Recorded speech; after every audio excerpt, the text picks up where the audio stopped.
Boa tarde, pessoal. Bem-vindos a mais um Rascunhos Econômicos. Eu sou o Léo. No vídeo de hoje, nós vamos tratar sobre um tema que vocês sempre falam, que é o que compensa mais, né? Fazer uma faculdade ou começar a trabalhar? Ou compensa ter uma carreira formal? Compensa a mim o que adianta, né? Ter um mestrado, um doutorado, ou uma graduação ou um curso técnico, enquanto um camarada consegue fazer dinheiro. Às vezes nem com ensino médio completo. Ou o tema mais relevante a esse canal, que é um canal de divulgação científica da área de economia, quando eu falo tanto de monetária, quando eu falo tanto que uh, a concepção aí de dois públicos que me assistem, né, que é a concepção dos bitcoiners e dos rentistas, né, esses rentistas aqui é o que os bitcoiners chamariam de rentistas do sistema legacy, né, mas os rentistas de título tesouro, do CDB e outras aplicações, eu critico tanto os poupadores também, né, os poupadores incuráveis. Esses dois públicos às vezes criticam no seguinte, tá, você tem tanto rigor, fica tão bonitinho aí, né? Escrever sobre monetária para mostrar que todos os fundamentos das maiores autoridades de Bitcoin estão errados, que eles não entendem de monetária, que eles ignoram, ou seja, são ignorantes em boa parte do que eles dizem sobre o Bitcoin ou sobre o sistema monetário vigente. Ou quando você fala, Léo, contra que, olha, meu amigo, vem cá, não fazer dívida a todo custo é burrice. Você poupar e colocar a 15, 20% ao ano em renda fixa ou qualquer outro tipo de coisa, isso não é investir.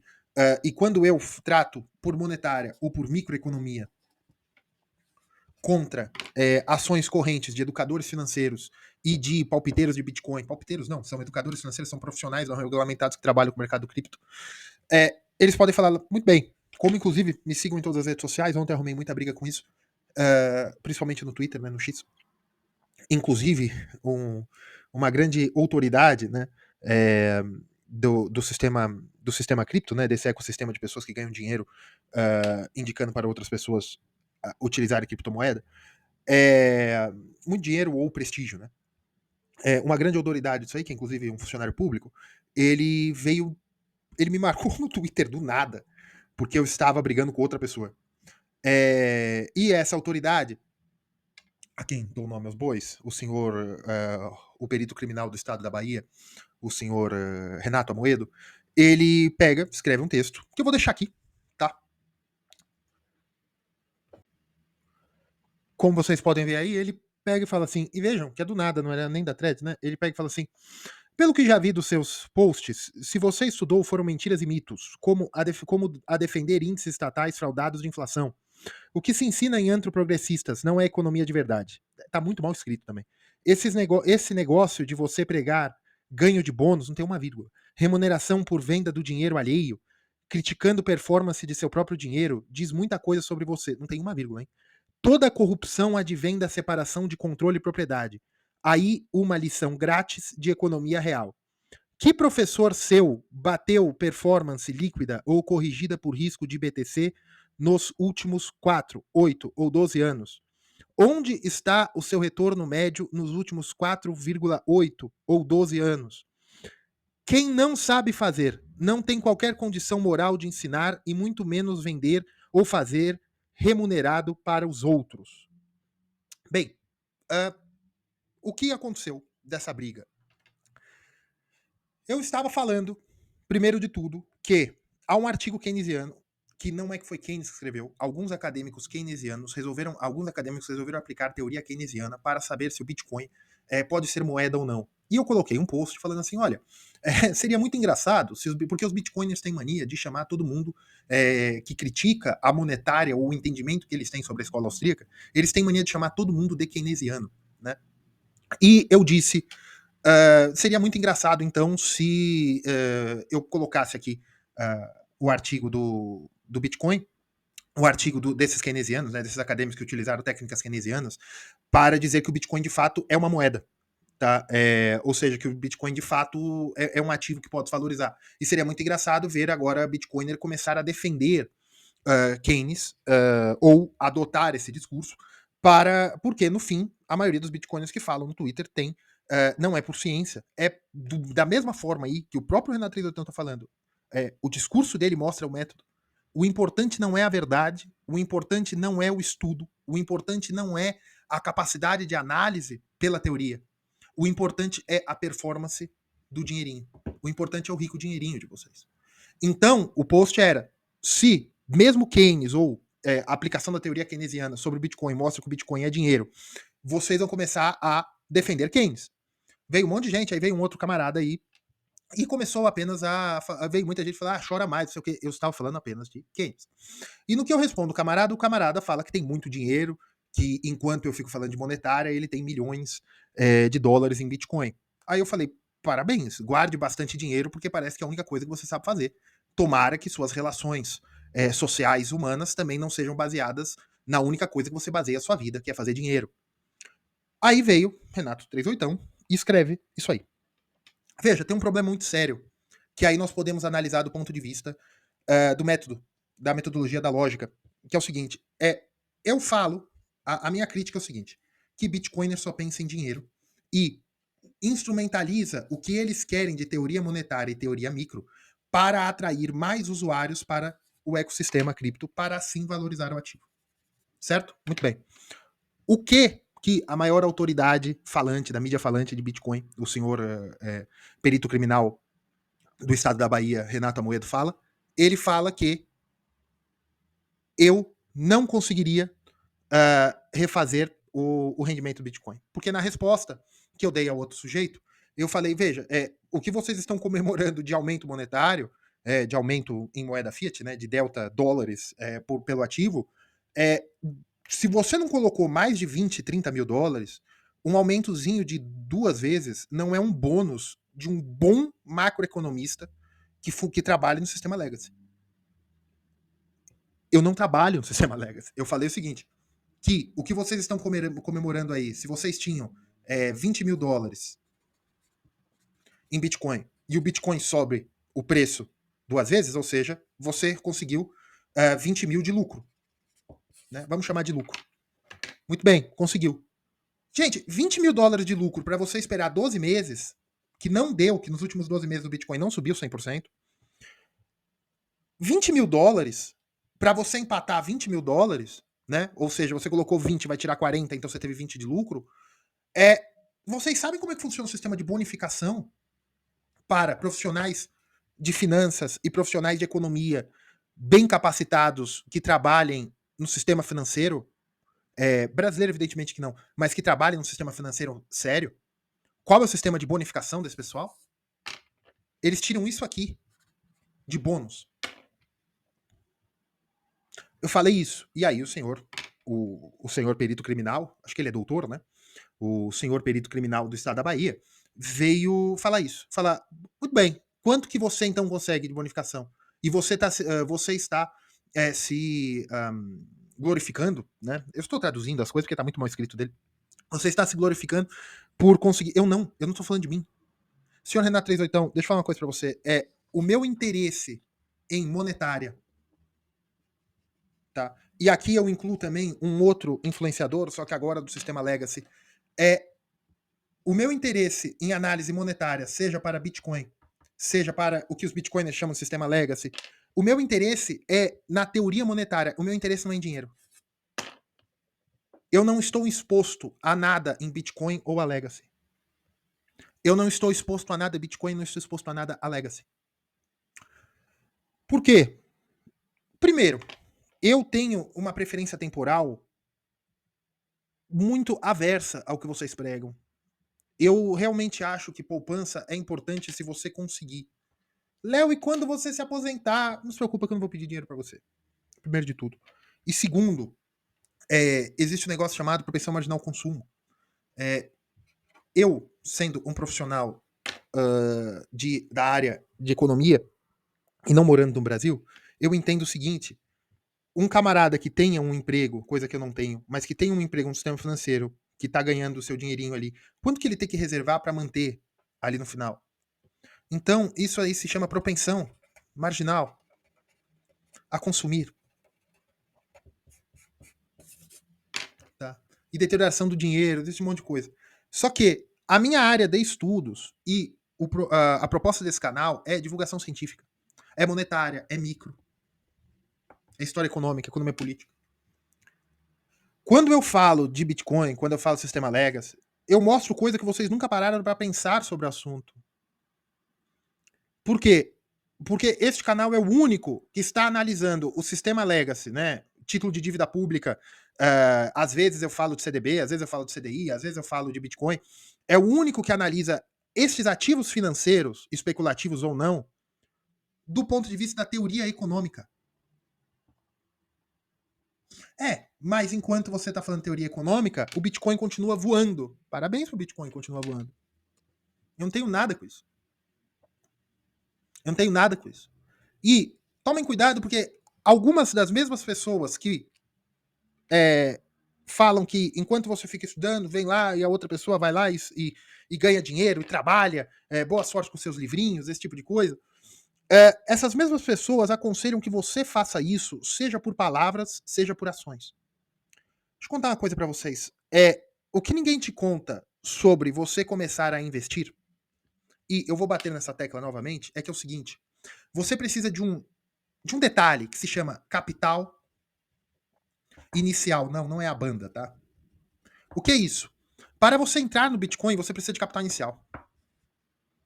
E qualquer valorização, se o Bitcoin der 100 vezes de valorização no decorrer do prazo que você vai deixar o seu dinheiro ali, ele é sobre o capital inicial.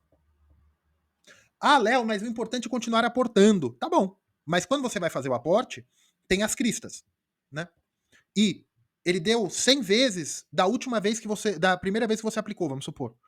Só que o seu preço médio que você vai aplicando aos poucos, quando você for ver, de todo o capital que você colocou, você tem mais ou menos 3 vezes o que você colocou. De todo o capital. Porque você foi colocando em fatores. Isso serve para o Bitcoin, isso serve para o sistema Legacy. Ações, títulos de dívida pública, esse tipo de coisa. Então, o importante, meu amigo, é o capital inicial. E como você consegue capital inicial? Você consegue de duas formas. Alavancagem, não façam isso. Ou você consegue com renda maior que o consumo. Meu amigo, deixa eu falar uma coisa pra você. Se você não consegue reservar, você não consegue tirar do seu orçamento mais de 10 mil dólares e colocar 10 mil dólares nessa brincadeira de Bitcoin, vamos supor que nos últimos 5 anos o Bitcoin subiu 6 vezes. Ele foi de. Não, ele subiu umas 10 vezes, se eu não me engano. Ele foi de 60 mil reais para 600 mil reais, tá? Se você tinha 10 mil dólares, ele foi então de 10 mil dólares para 500 mil dólares, para 100 mil dólares, vamos por aqui, 120 mil dólares, vamos por mais ou menos isso, né? Num prazo de 4, 5 anos. Beleza. Se você, com a diferença da sua renda para o seu consumo, você conseguiu guardar 10 mil, hoje você tem 100 mil. Nossa, é bastante. Mas a sua renda e o seu consumo continua dando 10 mil dólares de diferença no ano. Então você também tem um dinheiro guardado. Ou você guardou muito mais e agora você só tem 100 mil. Você guardou muito mais, você continuou usando com outras coisas. Então, se nos últimos 5 anos você conseguiu guardar 10 mil dólares, você tem coisa de 50 mil dólares guardados, e de coisa de 50 mil dólares guardado, e agora você conseguiu 100 mil dólares a mais. Pô, bacana, mas isso está mudando o seu padrão de vida? Não está. Porque de onde veio o seu padrão de vida? Até porque se você parar de trabalhar, com certeza, se você consegue guardar 10 mil dólares por ano, você deve ganhar menos de 100 mil dólares, um pouquinho menos, mas uma coisa de 80 mil dólares, né, se você consegue guardar 10 mil dólares por ano. Então, se você parar de trabalhar, isso aqui dura um ano. Então, eu vou falando novamente, o que te dá liberdade financeira, o que te dá o melhor relacionamento com o dinheiro é capital humano, não é capital financeiro. É capital humano, não é capital financeiro. Capital financeiro você precisa para investir, para abrir uma pizzaria, uma mecânica, uma lava rápido, você precisa de capital financeiro. Para investir no mercado financeiro, no mercado cripto, esse capital financeiro vai virar capital inicial, que é esse que vai ser multiplicado pela variação do ativo. Meu amigo, o Bitcoin subiu 100 vezes. Se você colocou $1, você tem 100 dólares. O Bitcoin subiu 100 vezes. Se você colocou 20 mil dólares, você tem. Agora é que a dislexia pega, né? Se você colocou 20 mil dólares, você colocou 20 mil dólares e ele subiu 100 vezes, você tem aí 2 milhões de dólares. Só que para você juntar 20 mil dólares é porque você já tem uma renda. E para você ter essa renda é o seguinte, ou é herança, mas a adoção de adultos não tende a ser muito normal, né? Então é difícil você trocar de família assim. Você pode também fazer via casamento, né? Se você é um homem rico, você pode encontrar uma viúva rica. Ou uma mulher, uma self-made man, self-made woman também que seja rica. Ou se você também pode encontrar um homem rico, né? Aí você pode fazer o que você quiser. Só que normalmente é um pouco difícil. Então, normalmente o que dá dinheiro é o trabalho. E hoje, como você consegue um trabalho melhor? Capital humano. Capital humano tem duas coisas. É você conseguir fazer o que os outros não fazem. Ou você ter uma eficiência no que você faz que os outros não têm. Ou você ir para um setor que demanda muito investimento. Léo, como assim? Investimento de dinheiro na sua formação, você gastou, ou tempo. Então, quando esse pessoal fala que não faça faculdade, porque se você for para não sei aonde, você consegue ganhar muito mais dinheiro lá como motorista ou como funcionário de rede de fast food, esse tipo de coisa. Deixa eu contar uma coisa para vocês. Vocês me enchem o saco quando eu trago o termo microeconômico de, de preferência temporal, né? Que é o beta, tá? E quando eu trago também a utilidade marginal do dinheiro, tá? Mas deixa eu contar uma coisa para vocês. Quando vocês falam, olha, não estude, porque se você estudar, você vai gastar 100, 200, 300 mil reais, sendo que se você for para os Estados Unidos, você for funcionário de uma rede de fast food, você vai tirar aí o que um médico não tira no Brasil por mês. Evidentemente que tem a paridade de poder de compra, mas eu também entendo que não importa muito, o importante é o quanto você consegue consumir, não em relação ao que os outros conseguem consumir. Então tudo bem. Só que tem um problema muito sério nisso aí. Quando eu falo que não adianta você ficar guardando 500 reais se você ganha 5 mil reais, que isso não vai mudar a sua qualidade de vida por conta da preferência temporal, quando eu falo isso, vocês falam, mas como é que você vai trabalhar depois tal? Primeiro, se você se capacita profissionalmente, a sua capacidade de trabalho é maior com o tempo, ou seja, você consegue trabalhar mais durante o tempo e ter qualidade de vida enquanto você trabalha. Boa parte dos profissionais que tem uma capacitação profissional, ou seja, especialização profissional muito grande, né, grandes advogados, né, advogados muito especializados, até acadêmicos de economia, profissionais do mercado financeiro, médicos muito especializados, essas pessoas conseguem continuar produzindo fluxo, né, ou seja, renda entrando com uma idade muito avançada. Primeiro de tudo. Segundo, quando você diz que quando vocês me crucificam, né? Quando vocês falam mal de mim, porque eu digo que não adianta você ficar poupando, vocês falam, não, o brasileiro tem que aprender a poupar, porque nós temos que aumentar a poupança. Deixa eu falar uma coisa pra você. Quando você estuda e se capacita, você está investindo tempo e dinheiro no quê? No seu capital humano. Isso é uma poupança em si. Isso é uma poupança em si, e isso é a única poupança que ninguém nunca vai poder tirar de você. Você não precisa de hard wallet, você não precisa de cold wallet, você não precisa de hot wallet, você não precisa de wallet nenhuma, é só a sua cabeça. E tem uma coisa triste e uma coisa boa nisso tudo. Se alguém tirar a sua cabeça de você, né, seja no sentido figurado, seja no sentido francês da palavra, você também não vai precisar mais de capital. E quando você se capacita no capital humano, quando você busca o conhecimento, essa frase parece uma frase muito dessa cor aqui, mas quando você se capacita, quando você entende o que está acontecendo, você adquire capacidades de gerar fluxo de riqueza de uma maneira que as outras pessoas não conseguem. As outras pessoas que se especializem em cripto, em legacy, ou no que quer que seja, ou até no comércio, que falem, olha, você não precisa estudar porque meu tio, meu primo, meu namorado, meu amante conseguiu juntar não sei quanto de dinheiro e ele nunca foi para o ensino médio, nunca fez faculdade, ou ele era o pior aluno da faculdade e agora ele é dono de empresa. Muito bem, parabéns. Isso aí se chama, exemplo nem anedótico, isso aí se chama teoria do sobrevivente. Porque uma pessoa conseguiu, a história se torna famosa. Tem um fenômeno demográfico, um fenômeno muito interessante que aconteceu no estado de São Paulo, depois da Primeira Guerra Mundial, até a década de 70, que é o seguinte, São Paulo, a cidade, e a Baixada também, são regiões com a formação da população mais ou menos jovem, no sentido de que muita população veio para a cidade e estado de São Paulo que não estava aqui, que se aculturaram como brasileiros no século XX.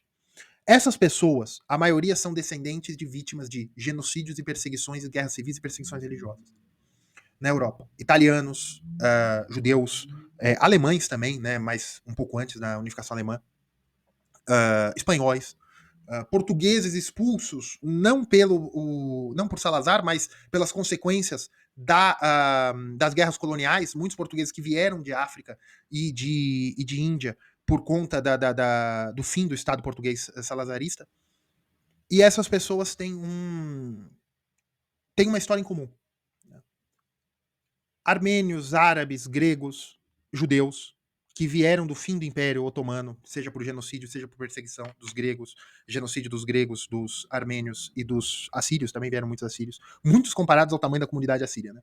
Deve ter uns 2, 3 mil assírios, se muito, no Brasil, mas também tem 40 mil assírios no mundo, né? Então, essas pessoas, as famílias vieram, se dedicaram ao comércio, se dedicaram a uma pequena manufatura, e a primeira coisa, os judeus, os árabes e os armênios, a primeira coisa que eles fizeram foi que as famílias estudassem, que os filhos estudassem, que os filhos virassem advogados, médicos, contadores. Não que hoje não seja mais uma grande profissão, mas na época era uma profissão de um grande prestígio, né? Tô falando da década de 30. Era uma profissão de grande prestígio. Um prestígio comparável hoje a um prestígio de medicina, tá? E essas famílias queriam que fizesse isso para quê? Porque era uma lição judaica, árabe, armênia e grega de 1000 anos.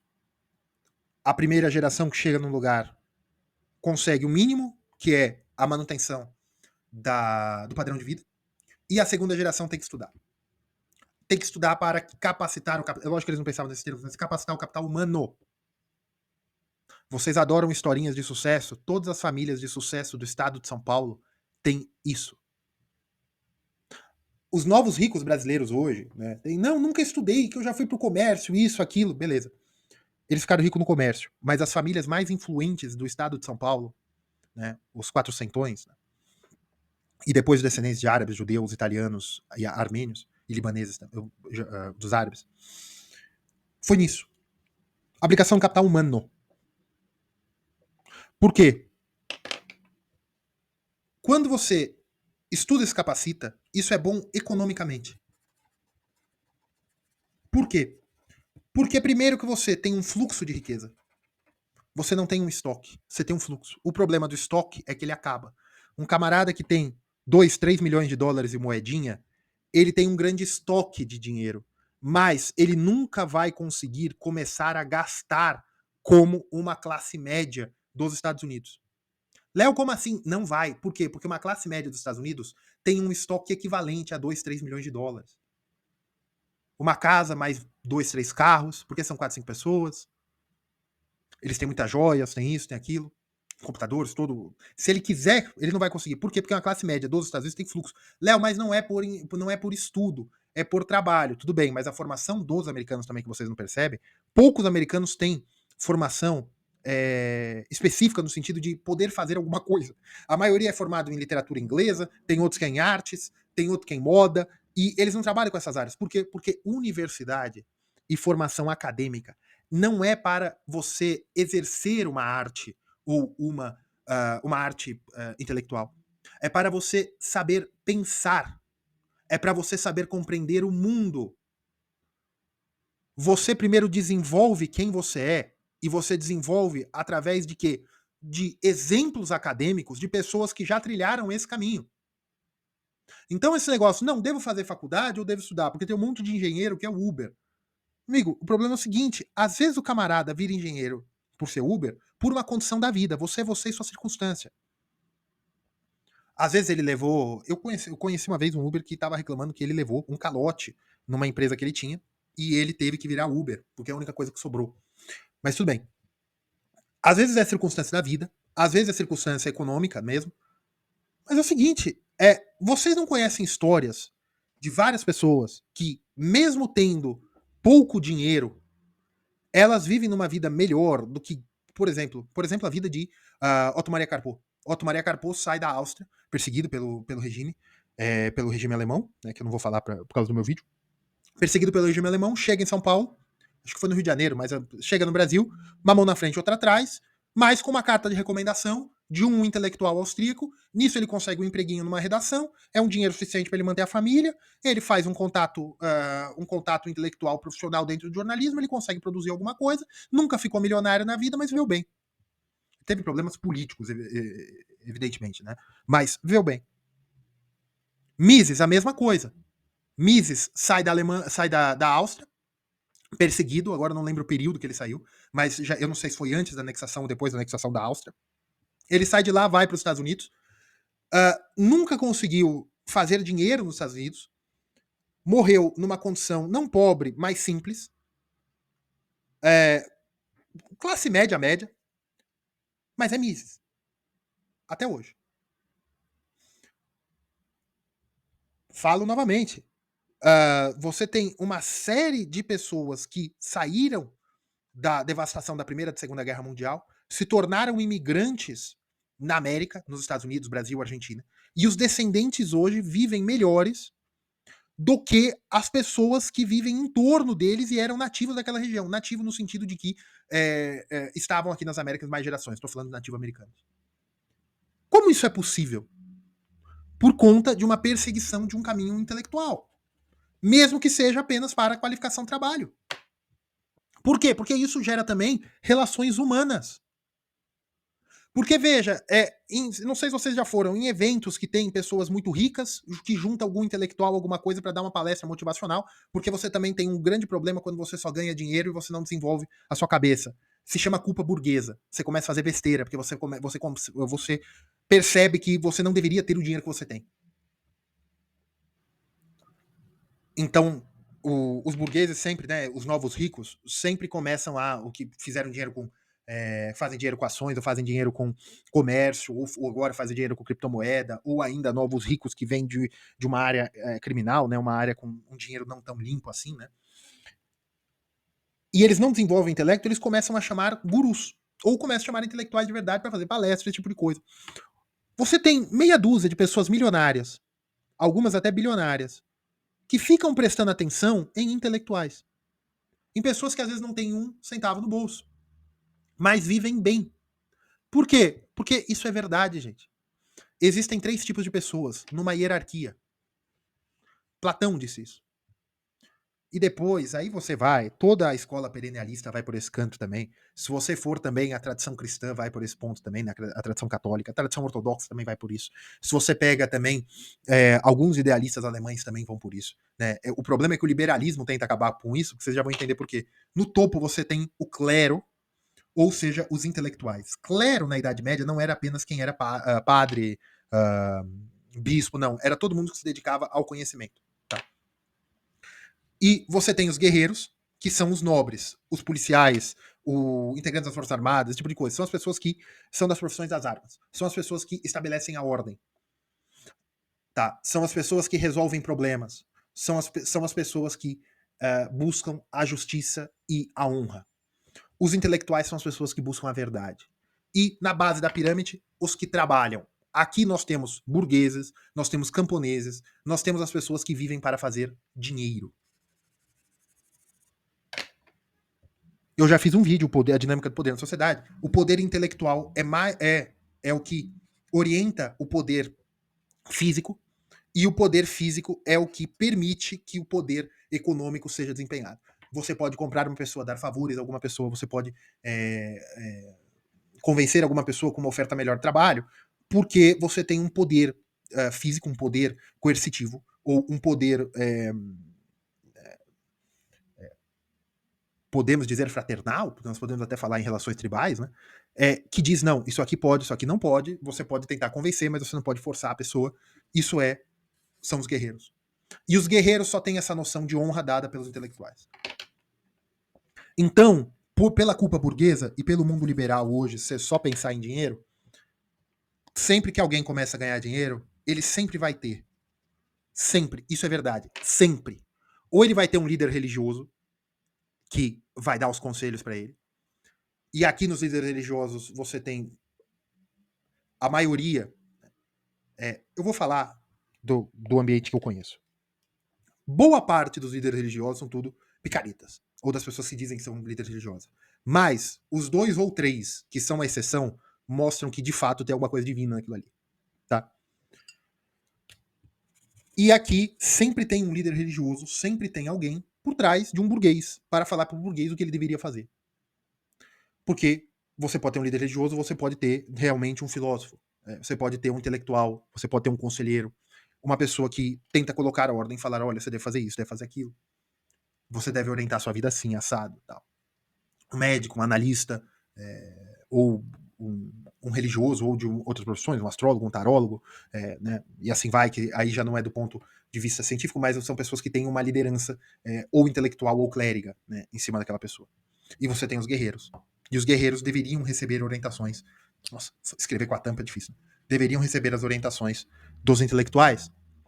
Mas hoje, no mundo burguês, os intelectuais são substituídos pela lei. A lei feita por políticos.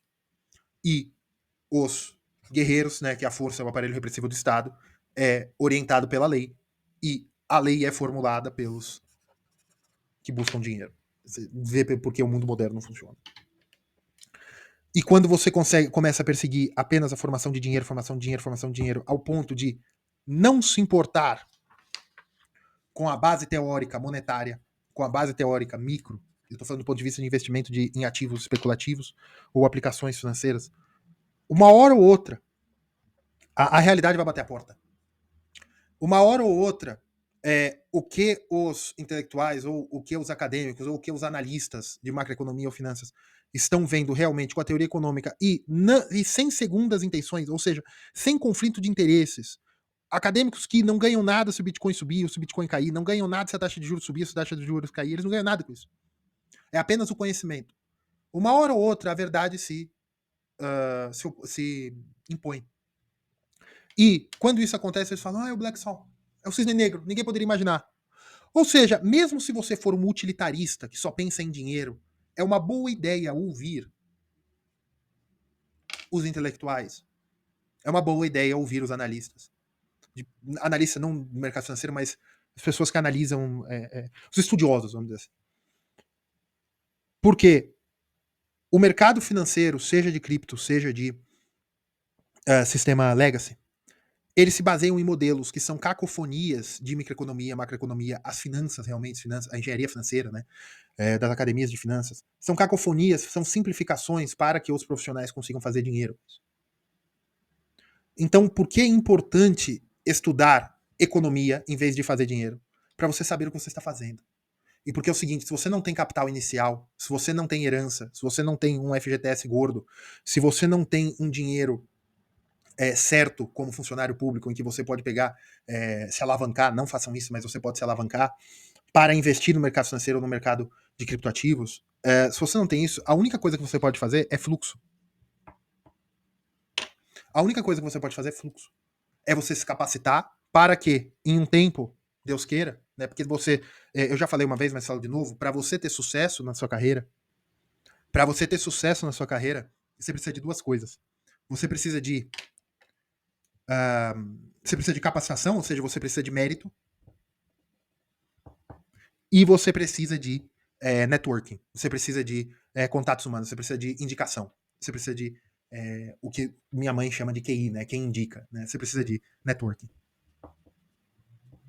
E veja, quanto mais bem capacitado você for, quanto mais inteligente você for, quanto melhor você entender do que você está falando, não é que apenas o seu mérito suba, o seu networking sobe. Por quê? Pessoas tendem a gostar de pessoas inteligentes. Léo, como assim? É verdade.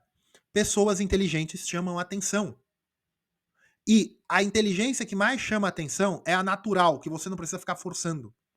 Que você não precisa ficar indo em podcasts e ficar falando o tamanho do seu QI. Até porque, eu já falei isso uma vez, falo de novo. Eu não acredito no QI como limitante ou como um bônus. Eu acredito que o QI é apenas a característica do corpo humano. Mas o importante é o esforço, não é o talento. É o esforço. Não é um talento que você nasceu pela forma que o seu cérebro faz reações químicas.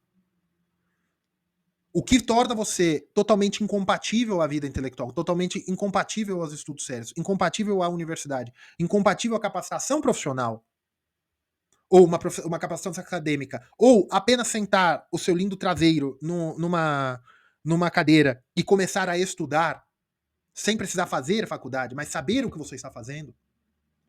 O que impede isso é a sua personalidade, é a forma que você pensa, é a sua arrogância de pensar que só porque você sabe fazer dinheiro você não sabe, precisa estudar. Ou às vezes também uma capacitação completa, que aí é burrice. E pra mim, burrice não tem nada a ver com QI. A burrice também é uma forma de personalidade, como a personalidade se cristaliza.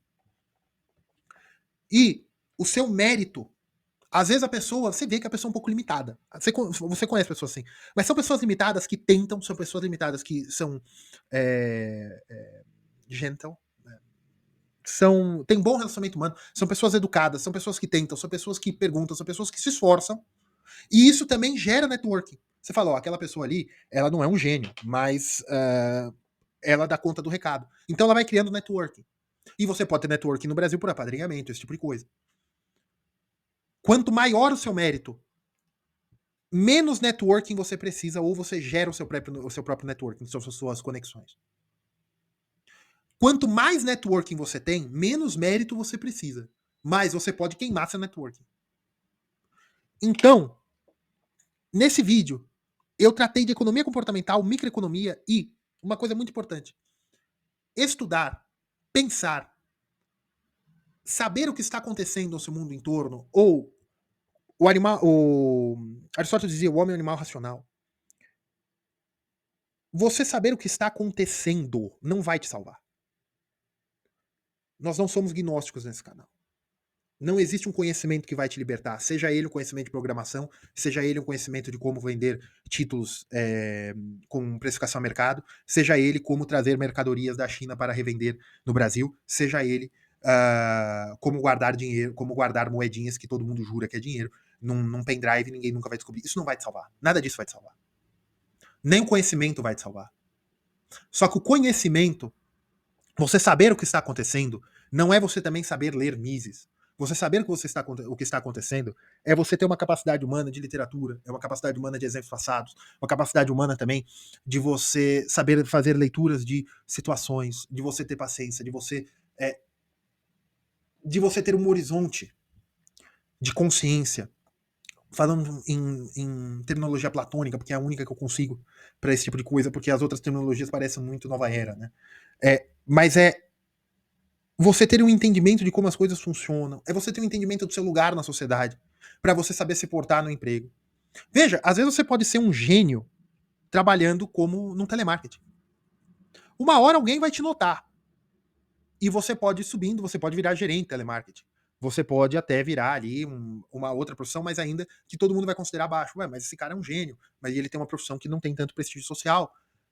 Pode ser que ele não consiga fazer um concurso público. Pode ser que ele não consiga parar para estudar para ir para a Europa, para ir tentar fazer. Pode ser tudo isso. Mas veja, se a pessoa tem conhecimento suficiente de saber qual é a sua consciência, qual é o seu lugar na organização do mundo, isso só se consegue via estudo.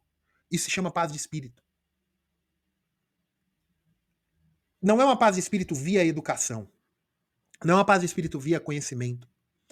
É você saber o que está acontecendo. É você saber de uma determinada forma, estou falando de literatura platônica, tá? É de você saber o seu lugar no campo das ideias. É você saber fazer a ordenação do que é mais importante para o menos importante. E nisso a pessoa pode produzir, depois ser um gênio. Quantos gênios da arte foram falidos e depois as coisas começam a valer? Ou você escrever as coisas e depois alguém te acha. Você ser um grande escritor. Pode acontecer tudo isso. Ou às vezes não. Ou às vezes a sua vida vai ser miserável do ponto de vista financeiro. Mas você sendo muito inteligente, você pode encontrar um parceiro, uma parceira que te complete. E eu tô partindo do princípio que a sua vida teve problemas cujos quais você não tinha controle nenhum. E agora você tá tentando tirar o melhor disso aí. E pode ser que você encontre um parceiro, uma parceira, que tem uma condição melhor. E não tô falando do ponto de vista de interesse, mas pode acontecer. Pode ser que uma pessoa mais genial encontre uma pessoa que tenha mais condições materiais. Pode ser que uma pessoa mais genial não se preocupe com isso. E aí ela encontra felicidade. Léo, isso é. Não, isso é verdade. Veja, economia é um acessório à vida, não é a vida. Um camarada que é atendente de telemarketing, que é frentista de posto de gasolina, um camarada que é médico, não são as profissões a vida deles. As profissões são parte da vida deles, mas não é a vida. Você ter milhões de dólares em moedinhas, em títulos de dívida pública, em barras de ouro, no que quer que seja, isso não é a sua biografia, isso é parte da sua biografia. E construir a sua vida em cima do dinheiro que você tem é materialismo puro. E várias tradições dizem, isso determina a sua vida. Porque, como no post que eu coloquei no começo, se você só acha que o importante para o entendimento de economia é o quanto você consegue fazer de rendimento, você não vai conseguir entender quando a crítica não for isso, e a sua resposta vai ser aquilo. Então, cadê seu rendimento? Porque, como disse nosso Senhor Jesus Cristo, a boca fala, o coração está cheio.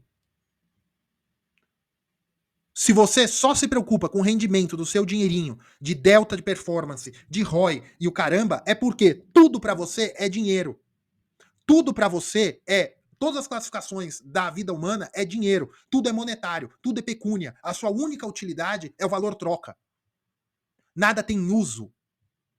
É tudo troca, troca, troca, troca. Léo, eu entrei no canal de economia. Muito bem, eu expliquei a modernidade líquida para vocês. A crise do mundo moderno. Se vocês quiserem, eu falo da escola perennialista até o pós-modernismo. Vocês querem Frankfurt também? A mercantilização de tudo.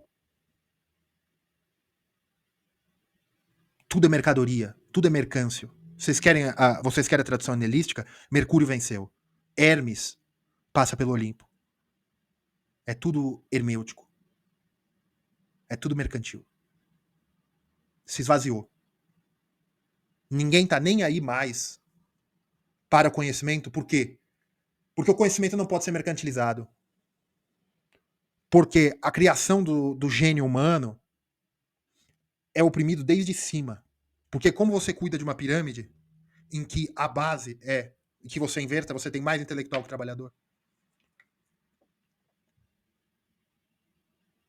Vocês adoram teoria da conspiração, mas esse discurso de que o importante é o dinheiro é para escravizar. Às vezes não há, pode ser que não haja nenhum demiurgo espalhando isso aí.